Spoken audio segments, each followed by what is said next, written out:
नमस्कार मंडळी. उन्हाळ्याचा सीझन आता चालू झाला आहे. उन्हाळ्याचा सीझन म्हणजे विविध प्रकारचे सांडगे, वेगवेगळ्या प्रकारची वाळवणं करायचा अगदी स्पेशल सीझन. तर आपण करणार आहोत कोहाळ्याचे सांडगे. याआधी मी जी कोहाळ्याच्या सांडग्यांच्या आमटीची रेसिपी दाखवली होती ती आपल्यापैकी बऱ्याच जणांना आवडली होती. तर आता आपण बघूया या आमटीसाठी लागणारे कोहाळ्याचे सांडगे कसे बनवायचे. हा कोहाळा मी इथे घेतला आहे. कोहाळ्याचे असे तुकडे करून घेतले.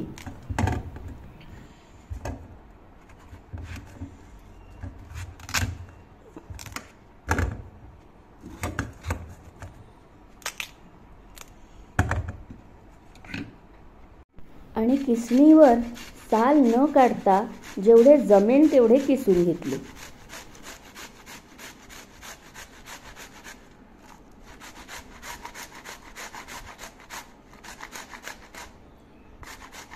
ह्या दुसऱ्या पद्धतीने पण तुम्ही किसू शकता.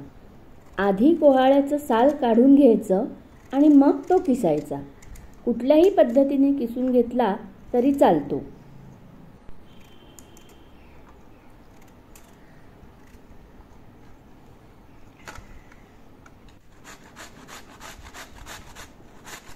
कोहाळा किसताना त्यामध्ये ज्या बिया असतात त्या आपल्याला टाकून द्यायच्या नाहीत, तर सांडग्यांमध्ये त्या घालायच्या आहेत.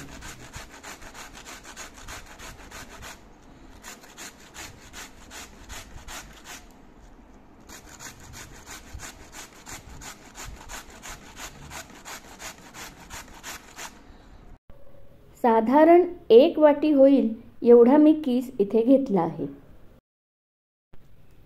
या कोहाळ्याच्या किसामध्ये घालण्यासाठी मी घेतली आहे 1 वाटी भिजवलेली उडीद डाळ आणि 3 ओल्या हिरव्या मिरच्या. उडीद डाळ मी काल रात्री भिजवली होती आणि भिजवताना त्यात थोडे मेथीचे दाणे सुद्धा घातले होते. तुम्ही तुमच्या आवडीप्रमाणे यात धणे जिऱ्याची पावडर घालू शकता, थोडं हिंग घालू शकता किंवा सुकी मिरची वाटून घातली तरी ती सुद्धा छान लागते. ही उडीद डाळ अशी दरदरीत वाटून घ्यायची आहे. आता एक छोटीशी टीप. ही उडीद डाळ वाटताना ह्यात साधं पाणी न घालता आपण कोहाळा किसताना जे पाणी निघतं ते पाणी थोडंसं घालून ही उडीद डाळ अशी दरदरीत वाटून घ्यायची आहे. ह्याने आपल्या कोहाळ्याच्या सांडग्यांची टेस्ट खूपच वाढते. आणि ह्यात घालायचं आहे थोडंसं मीठ. आणि हे जिन्नस आपल्याला एकत्र करून घ्यायचे आहेत. अतिशय सोपी रेसिपी आहे ही. केवळ 15 ते 20 मिनिटात आपली ही रेसिपी म्हणजेच हे सांडगे घालून तयार होतात.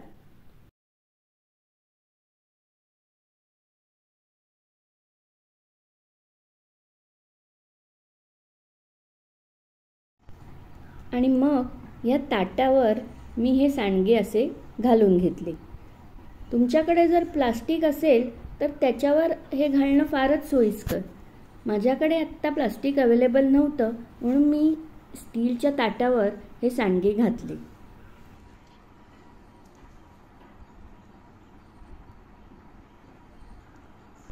तुमच्याकडे जर कडक ऊन पडत असेल तर 2 दिवसात सुकतात हे सांडगे, नाहीतर मग 3-4 दिवस लागतात.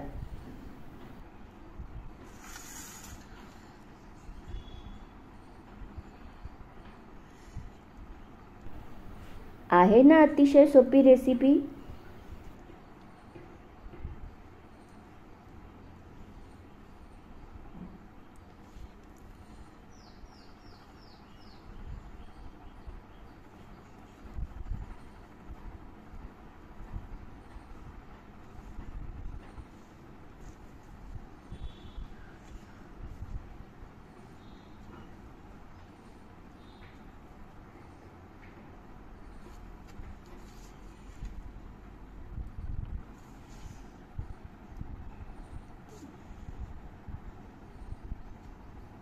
आता हे सांडगे असे कडक उन्हात सुकवले.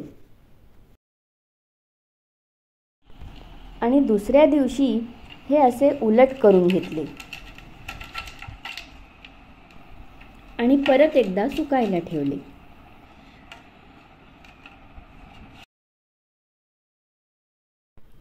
ह्या एवढ्या साहित्यामध्ये 50 सांडगे झाले माझे. हे सांडगे चांगले सुकले की एखाद्या एअरटाईट कंटेनरमध्ये भरून ठेवा आणि तुम्हाला पाहिजे तेव्हा त्याची आमटी करा. बरेच दिवस टिकतात हे. पावसाळ्यामध्ये तर ह्याची आमटी खूपच छान लागते. कोहाळ्याच्या सांडग्यांची कोशिंबीर पण खूपच छान होते. ह्याची रेसिपी परत कधीतरी. कशी वाटली आजची रेसिपी आपल्याला कमेंट करून नक्की कळवा आणि माझ्या चॅनलला लाईक, शेअर आणि सबस्क्राईब नक्की करा.